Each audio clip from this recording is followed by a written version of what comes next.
तो एपिसोड की स्टार्टिंग में हमें जोगुल को दिखाया जाता है और जोगुल कहता है कि अरे यार, आज की ट्रेनिंग तो थका देने वाली थी, क्या हमें इतनी सुबह जल्दी ऐसा करना जरूरी है। और वो अपने बाकी साथियों की तरफ देखता है जो काफी खुश होते हैं। तो जोगुल अपने मन ही मन सोचता है कि बहुत कुछ बदल गया, अब ऐसा लगता है मार्शल आर्ट ट्रेनिंग करने वालों का एक वास्तविक समूह है। तो पीछे से शायुंग जोगुल से कहता है कि आप ऐसे क्यों मुस्कुरा रहे हैं। तो जोगुल कहता है अरे शायुंग, आप मेरे पीछे, और कहता है कि ऐसा लगता है कि हम मार्शल आर्ट प्रैक्टिशनर का एक वास्तविक समूह है। तो शायुंग कहता है क्या ऐसा है। तो जोगुल कहता है कि हालांकि यह काफी अजीब विचार है, हम सभी इस पूरे समय मार्शल आर्ट प्रैक्टिशनर रहे हैं। तो शायुंग कहता है कि अरे ऐसा नहीं है, इसमें कोई अजीब बात नहीं है। और शायुंग कहता है कि मैं भी यही सोच रहा था जो आप सोच रहे हैं। तो जोगुल और शायुंग सब हंसने लग जाते हैं और शायुंग कहते हैं कि चलो हम वापस चलते हैं दोस्तों। तो सारे के सारे स्टूडेंट्स कहते हैं जय शायुंग, और ऐसा कहकर सब वापस जाने लगते हैं। और जोगुल सोचता है कि अभी कुछ दिन पहले मैं कल्पना भी नहीं कर सकता था कि माउंट हुआ संप्रदाय में इतनी मेहनत कर रहे हैं। हम सब सिर्फ पहाड़ चढ़ने और उतरने में ही अपना समय व्यतीत कर रहे थे, न कि असली ट्रेनिंग करने में जो कि हम कर रहे हैं। हालांकि मैं महसूस कर सकता हूँ कि अब चीजें बदल रही हैं और ये सब शायद चुंगमुंग के लिए हो रहा है और मुझे उसका धन्यवाद करना चाहिए। और जोगुल कहता है कि इसमें कोई शंका नहीं है कि चुंगमुंग माउंट हुआ सेक्टर में बदलाव लाया है। हालांकि अभी यह केवल एक छोटी सी हवा जैसी है, कोई नहीं जानता कि यह हमेशा ऐसा रहेगा या नहीं, या फिर यह एक बड़े तूफान में बदल जाएगा जो पूरे माउंट हुआ संप्रदाय को हिला के रख देगा। लेकिन परिणाम जो भी हो, ये परिवर्तन निश्चित रूप से संप्रदाय के भविष्य को इफेक्ट करेगा।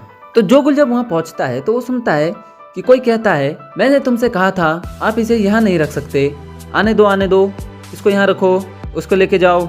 और हमको सुनाई देता है कि मैंने तुमसे कहा था कि हम पहले सभी सामग्री प्राप्त करने के बाद चीजों को एक साथ रखना शुरू करेंगे, क्या तुम लोग बहरे हो। और हमको सुनाई देता है कि कोई कहता है हे तुम, अगर तुमने कोई भी चीज तोड़ी तो तुमको अगले महीने पेमेंट नहीं मिलेगी, चलो जल्दी, अब थोड़ा तेजी दिखाओ। तो जोगुल मन ही मन सोचता है कि क्या हो रहा है, ये लोग कौन है और यहाँ क्या कर रहे हैं। तो हमको ग्रेट सासुक को दिखाया जाता है जो कहते हैं नहीं, उसको यहाँ लाना है, वहाँ पर नहीं, लेके जाना। तो जोगुल ग्रेट सासुक को आवाज लगाता है तो ग्रेट सासुक उसके तरफ मुड़ते हैं और कहते हैं ओ युनजोंग, तुम यहाँ पे। तो शायुंग कहते हैं यहाँ पे क्या हो रहा है। तो सासुक शायुंग को कहते हैं कि ये सब लेबर्स हैं। तो शायुंग कहता है लेबर्स। तो ग्रेट सासुक बताते हैं कि हाँ, ये लोग लेबर्स हैं और यहाँ पर ये लोग मंदिर के पुनर्निर्माण का काम कर रहे हैं। जैसा कि आप जानते हैं हमारा मंदिर पुराना है और वास्तव में अच्छे आकार में नहीं है। तो शायुंग कहता है कि हाँ, वास्तव में भी नहीं है, और हमको दिखाया जाता है कि मंदिर थोड़ा टूटा फूटा होता है। और ग्रेट सासुक कहते हैं तो आपको क्या रोक रहा है। तो शायुंग कहते हैं मैं समझा नहीं। तो सासुक उनको कहते हैं कि आप मजदूरों की मदद क्यों नहीं कर रहे हो, ऐसा लगता है कि वे यह गाड़ियाँ लाने से थक चुके हैं। तो उन दोनों को कुछ समझ में नहीं आ रहा होता है और सासुक कहते हैं कि तुम क्या कर रहे हो, जल्दी करो और काम पर लग जाओ तुरंत। तो वो लोग चौंक जाते हैं और कहते हैं जी सर कह के वो लोग वहाँ दौड़ लगाते हैं। और सासुक कहते हैं काम पर लग जाओ दोस्तों। और हमको दिखाया जाता है कि वो लोग जाके उनकी हेल्प करने के लिए लग जाते हैं। और उसके बाद हमको रात का सीन दिखाया जाता है जहाँ पे सब लोग चिल्लाते हैं और कहते हैं ये क्या है, क्या मैं सपना देख रहा हूँ, क्या ये मांस है, मैं संप्रदाय के खाने की मेज पर मांस देख रहा हूँ, ये कैसे संभव है। तो उनमें से एक लड़का होता है जिसके मुंह में पानी आ जाता है, वो कहता है अमेजिंग, मजा आ गया। और सब कहते हैं ये हमको अब मीट खाने को मिला है, यस। और सब लोग बहुत खुश हो जाते हैं और वहाँ पे मीट खाना शुरू कर देते हैं और वो कहते हैं यह एक टेस्टी फूड है। तो हमको जोगुल की आवाज़ सुनाई देती है जो कहता है कि चुंगमुंग वही इस संप्रदाय में बदलाव लेके आया है, उम्मीद से ज्यादा तेजी से ये बदलाव असर कर रहे हैं। यार, मैंने कभी नहीं सोचा था कि ऐसा कुछ भी होगा। तो शायुंग कहते हैं हाँ, मैंने भी नहीं सोचा था। उन्होंने मंदिर की मरम्मत के लिए अचानक निर्माण कार्य शुरू कर दिया। और जोगुल कहता है और फिर हम अपने खाने की मेज पर मांस देखते हैं और उसके ऊपर हमें सेक्टर के ड्रेस के 2 नए सेट भी मिले। तो शायुंग कहता है जी हाँ, आप सही बोल रहे हैं। और जोगुल कहता है मैं अभी भी अपने मुंह में मीट का टेस्ट महसूस कर सकता हूँ। तो शायुंग वहाँ रुक जाता है और कुछ सोचने लगता है। तो जोगुल कंफ्यूज हो जाता है और शायुंग से बोलता है कि आप किस बारे में सोच रहे हैं। तो शायुंग कहता है कि मैं सोच रहा था कि पैसा कितना महान है ना।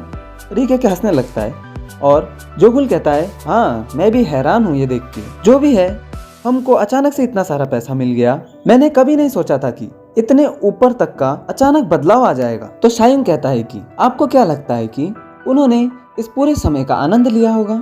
हम गरीब इसलिए जी रहे हैं क्योंकि हमारे पास कोई और चॉइस नहीं है। और कहते हैं मैंने अपने पूरे जीवन में महान शासक को इस प्रकार हंसते हुए कभी नहीं देखा था। हमने सोचा भी नहीं था कि वो हंसना जानते हैं। तो जोगुल कहता है शायुंग। तो शायुंग कहता है यस। और जोगुल उनसे पूछता है कि आपको क्या लगता है कि हमको अब क्या करना चाहिए। तो शायुंग कहते हैं मुझे यकीन है कि आप पहले से ही जानते हैं माउंट हुआ संप्रदाय तेजी से परिवर्तन से गुजर रहा है, इसलिए हमें आने वाले समय के लिए तैयार रहना चाहिए। तो जोगुल अपनी नई ड्रेस की तरफ देखता है और कहता है बदलाव के लिए तैयार रहना चाहिए। हाँ सही कहा। तो शायुंग कहता है यह केवल वित्तीय समृद्धि का मामला नहीं है। क्या तुमने देखा वो सीक्रेट मार्शल आर्ट की किताबों को जो उस बक्से के अंदर थी। तो जोगुल कहता है हाँ मैंने उन्हें देखा था। तो हमको वो समय दिखाया जाता है जब चिंगमुंग उनके सामने ये सारी चीजें लेके आया था। तो चिंगमुंग एक्टिंग करते हुए कहता है अरे यार मेरे पैर पर कुछ अचानक लग गया है, ये क्या है। अरे ये तो एक बक्सा और सोने के कुछ बार्स हैं। तो जोगुल कहता है अरे हाँ मुझे याद आया कि चिंगमुंग ने कितनी गंदी एक्टिंग के साथ इन सब चीज का खुलासा किया था। आपको क्या लगता है उसको ये सब कैसे मिला। तो शायुंग कहता है कौन जाने उसे कैसे मिला, लेकिन एक बात निश्चित है माउंट हुआ संप्रदाय परिवर्तन के माध्यम से गुजर रहा है और हम अनिवार्य रूप से माउंट हुआ संप्रदाय पर एक परिवर्तन के तूफान में फंसे हुए हैं। इसलिए हमें अत्यधिक दृढ़ संकल्प के साथ खुद को तैयार करना है। अगर हम इसे ठीक से नहीं करते हैं तो हम उस परिवर्तन के तूफान में बह सकते हैं जो वो बना रहा है। तो शायुंग जोगुल से पूछते हैं कि जोगुल क्या तुम ठीक हो। तो जोगुल कहता है आपको चिंता करने की जरूरत नहीं है शायुंग, मैं जोगुल हूँ, मुझे क्या होगा। और जोगुल शायुंग से पूछता है कि अरे वैसे चिंगमुंग कहाँ है, मैंने उसे आज सुबह से नहीं देखा। तो शायुंग कहते हैं कि क्या आपने नहीं सुना सेक्टर लीडर उससे मिलना चाहते थे, वह शायद अभी सेक्टर लीडर के कमरे में होगा। तो जोगुल कहता है क्या सेक्टर लीडर उससे मिलना चाहते थे, पर क्यों, सेक्टर लीडर उससे मिलके क्या करना चाहते हैं। तो फिर हमको सेक्टर लीडर का रूम दिखाया जाता है। तो सेक्टर लीडर वहाँ चिंगमुंग, शासुक और वहाँ के एक शायुंग के साथ बैठे होते हैं और सेक्टर लीडर कहते हैं महान उपलब्धि को हासिल करने वाले को पुरस्कृत करना हमारे लिए स्वाभाविक है। और वो चिंगमुंग से कहते हैं कि मैं आपको आपके उपलब्धि के लिए एक पुरस्कार देना चाहता हूँ, यही कारण है कि मैंने आपको यहाँ बुलाया है। तो हमको चिंगमुंग दिखाया जाता है कि जो पूरा ज़ॉम्बी जैसा ही दिख रहा होता है और वो सेक्टर लीडर से कहता है आप मुझे इनाम देना चाहते हैं। तो सेक्टर लीडर उनसे कहते हैं हाँ मैं आपको इनाम देना चाहता हूँ, आप जो भी चाहते हैं वो बोल दीजिए। और सेक्टर लीडर कहते हैं मुझे यकीन है कि आप अभी भी माउंट हुआ संप्रदाय को सौंपे गए धन के लिए थोड़ा लगाव रखते हैं, इसलिए यदि आप चाहे तो हम इसमें से कुछ आपको वापस कर सकते हैं। तो चिंगमुंग सोचता है कि मैं इनसे क्या मांगू, और वो सेक्टर लीडर से कहता है कि मुझे दौलत में कोई दिलचस्पी नहीं है। तो सेक्टर लीडर थोड़े हैरान हो जाते हैं और वो कहते हैं कि क्या आपको ये नहीं चाहिए। और चिंगमुंग कहता है कि हाँ मुझे नहीं लगता कि ऐसी कोई जगह है या ऐसा कुछ भी है जो मुझे माउंट हुआ में खर्च करने के लिए चाहिए और यहाँ मैं इस धन का उपयोग कर पाऊंगा। और सेक्टर लीडर सब सुन के काफी खुश हो जाते हैं और मन ही मन सोचते हैं कि अरे ये द वे ऑफ डाओ को समझता है, दौलत से लगाव छोड़ना आसान नहीं है। और चिंगमुंग सेक्टर लीडर को देख के सोचता है कि ये मुझे इससे ज्यादा दौलत नहीं दे सकता, मेरे पास सीक्रेट स्टोर में ही काफी ज्यादा मात्रा में धन है जो मेरे लिए पर्याप्त है और पर्याप्त से अधिक ही है।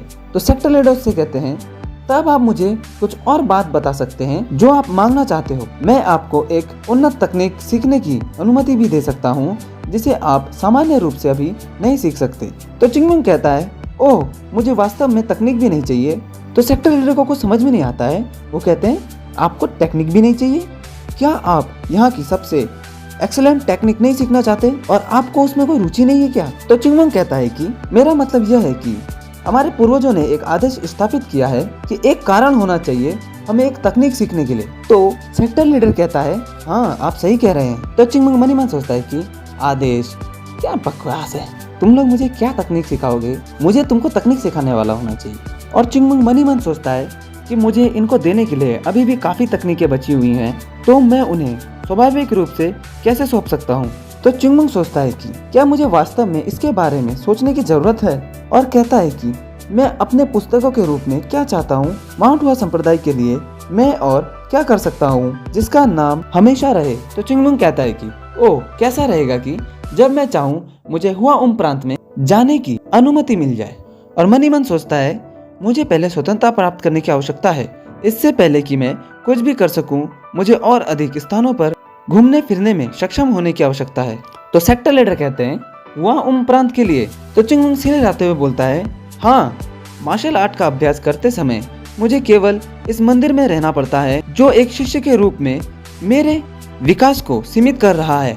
क्या मैं व्यापक दुनिया को एक्सप्लोर करके नहीं सीख पाऊंगा? तो सेक्टर लीडर थोड़ा सोचते हैं और कहते हैं कि मैं समझता हूँ कि आप कहाँ से आ रहे हैं, लेकिन यह माउंट हुआ संप्रदाय के नियमों का उल्लंघन होगा। आपकी उपलब्धियां आपको ऐसा करने की अनुमति देने से कहीं अधिक योग्य है, लेकिन मुझे चिंता है कि ऐसे लोग हो सकते हैं जो इसके बारे में शिकायत करेंगे कि ये अनुचित है। तो चिंगमुंग सेक्टर लीडर की तरफ देख के कहता है, हाँ, ये कभी मेरे को कुछ करने नहीं देता। तो सेक्टर लीडर चिंगमुंग से कहते हैं कि क्या आप कुछ और चाहते हैं?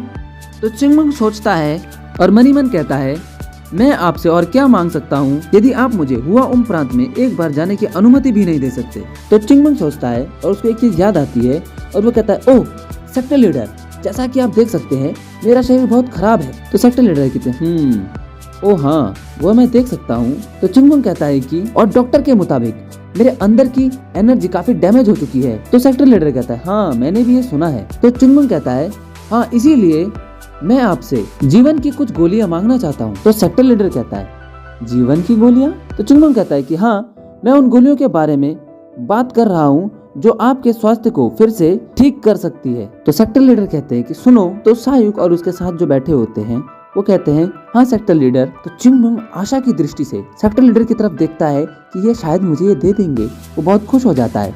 तो सेक्टर लीडर अपने चाय पीते हैं और उसको नीचे रखते हैं और कहते हैं, माउंट हुआ के सेक्टर लीडर होने के नाते मैं घोषित करता हूँ कि शिष्य चिंगमुंग को हुआ संप्रदाय के मंदिर से बाहर जाने के लिए अनुमति की आवश्यकता नहीं है। तो शायुंग और उनके साथ जो होते हैं वो कहते हैं, जी सर। और चिंगमुंग को समझ में नहीं आता है और उसको बिल्कुल कंफ्यूज होता है और उसको कहता है कि ये क्या कह रहा है अभी। तो बेचारे के दिल में पत्थर पड़ जाता है। तो सेक्टर लीडर उठते हैं और चिंगमुंग को अपनी सीट से उठा लेते हैं और चिंगमुंग कहता है कि रुको सेक्टर लीडर, क्या आपने ये नहीं कहा था कि आप इसकी अनुमति नहीं दे सकते? तो सेक्टर लीडर कहते हैं चिंगमुंग को धक्का मारते हुए, हालांकि चिंगमुंग को हुआ प्रांत से बाहर नहीं जाना चाहिए और जब वह माउंट हुआ संप्रदाय के मंदिर के बाहर होता है तो जो होता है उसके लिए उसे पूरी जिम्मेदारी लेने की आवश्यकता होगी, बस इतना ही। और ऐसा कहके सेक्टर लीडर चिंगमुंग को कमरे से बाहर निकाल देते हैं और चिंगमुंग कहता है, सेक्टर लीडर, जीवन की गोलियों के बारे में क्या? और सेक्टर लीडर दरवाजे बंद कर देते हैं और चिंगमुंग बाहर खड़ा होता है और वो कहता है, सेक्टर लीडर, क्या बकवास है, मुझे जीवन की कुछ गोलियां दे दो, मैं यहाँ मर रहा हूँ। और सेक्टर लीडर यहाँ सोचते हैं कि मेरे पास खुद के लिए भी जीवन गोलियां नहीं है और इसको गोलियां चाहिए। और चिंगमुंग वहाँ बाहर खड़ा होता है और कहता है, मैं यहाँ पे इस तरीके से दर्द सहने के बजाय मरना पसंद करूंगा। और यहीं पे हमारे एपिसोड खत्म हो जाता है। हम मिलेंगे आपसे अगले एपिसोड में, तब तक के लिए बाय बाय।